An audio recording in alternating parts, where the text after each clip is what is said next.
Pandangan seorang advokat J. Armstrong Sembiring terhadap intrik penguasaan perebutan warisan dalam politik keluarga.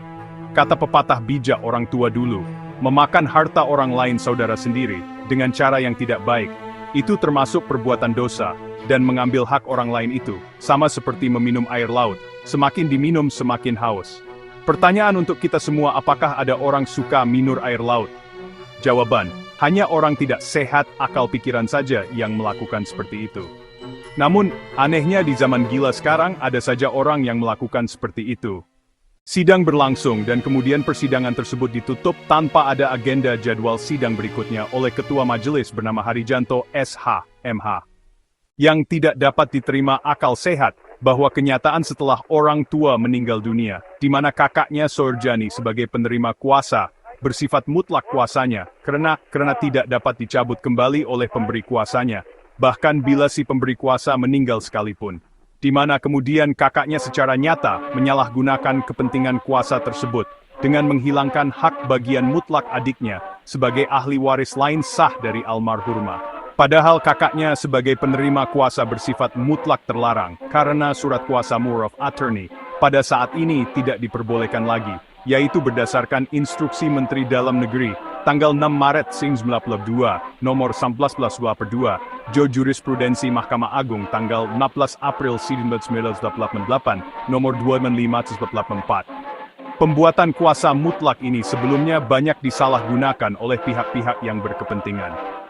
Dengan kata lain, surat kuasa mutlak tersebut tidak dapat dan tidak boleh dipraktikkan, karena tidak sejalan dengan undang-undang yang berlaku. Analisa hukum paling sederhana pun akan mengatakan bahwa mengingat kekuasaan berasal dari pihak pemberi kuasa, dengan meninggalnya pemberi kuasa, maka kekuasaan yang telah diberikan kepada orang lain yang berasal dari dirinya pun akan hilang dengan sendirinya.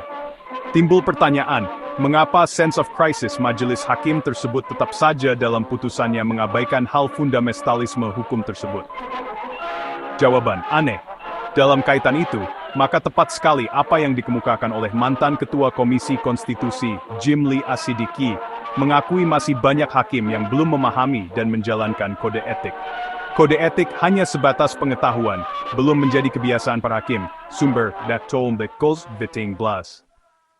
Singkatnya, ilustrasi di atas hanya satu dari banyak masalah harta waris. Dalam alur cerita di atas, penulis memulai kisahnya dengan permasalahan dari harta waris orang tua laki-laki yang dipaksa minta dibuka waris oleh kakaknya, dan kemudian harta waris orang tua perempuan setelah meninggal dunia yang dikuasai oleh kakaknya. Meski saudara kandung, sifat dan nasib mereka bagai bumi dan langit. Soerjani Sutanto adalah kakak kaya yang serakah, sementara Haryanti Sutanto, adik yang kerap ngalah dan menerima.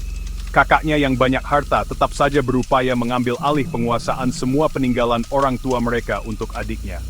Adiknya tak merelakannya. Ia merasa harta waris tersebut adalah haknya, sekaligus sumber penghidupannya. Perselisihan tak berhenti pada mereka. Anak asuh Dodo dan Yeti turut berperan dalam keruh persoalan tersebut.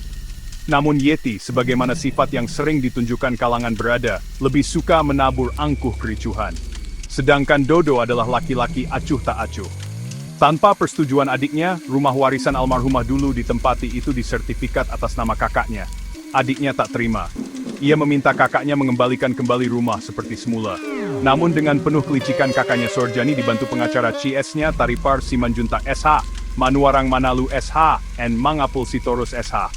Mereka semua bersekutu di kantor hukum Rudy Lonto and Partners. Kakaknya bertahan mengklaim itu adalah miliknya.